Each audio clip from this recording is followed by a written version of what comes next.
AITA for refusing to pay for my daughter's wedding after finding out her fiancé used to bully my son? I, 50M, am a father to two amazing kids. My daughter Emily, 25F, and my son Jake, 23M.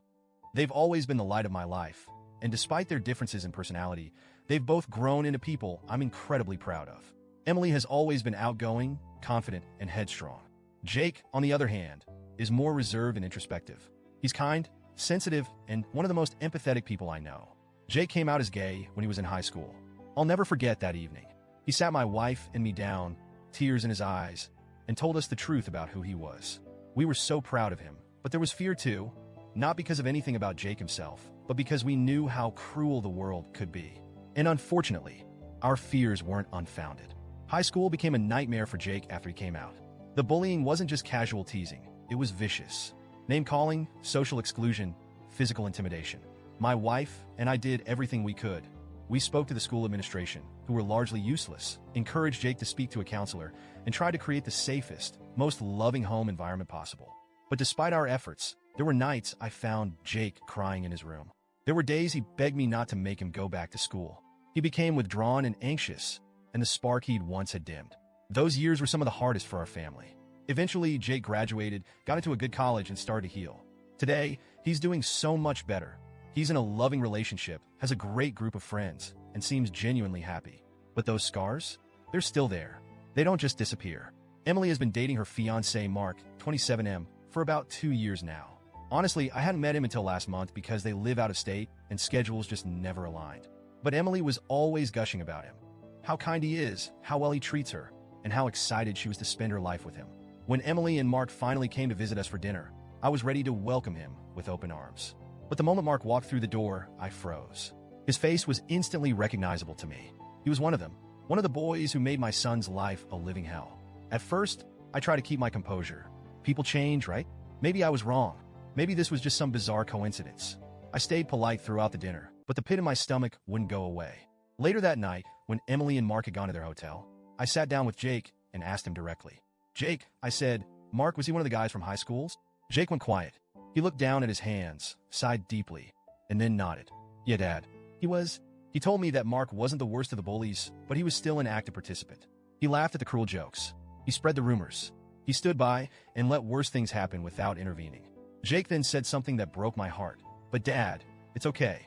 I've moved on. I'm happy now, and I don't want this to cause any drama. Please don't say anything to Emily." I nodded, but inside, I was reeling. Over the next week, I wrestled with my feelings. Emily called to talk about wedding plans, venues, caterers, dresses, and every conversation felt like sandpaper on my soul.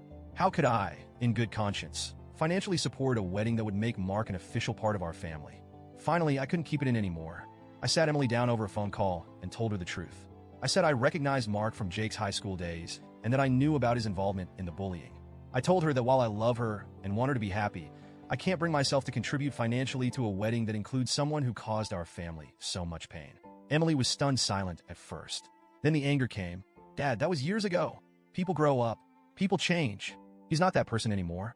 I told her I understood that people change, but I also told her that actions have consequences. And for me, this wasn't something I could just overlook. She accused me of punishing her for something she had no part in. She said I was being petty and vindictive.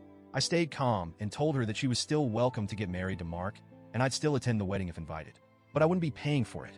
Since that conversation, things have been tense. Emily has stopped calling me. My wife is caught in the middle. She sees my perspective but also thinks I should reconsider for Emily's sake. She believes Mark has grown, that he regrets his actions, and that it's unfair to hold teenage behavior against him forever. Jake, meanwhile, is staying neutral. He told me he doesn't want to be the reason for family drama, but I can see the weight of the situation on his shoulders.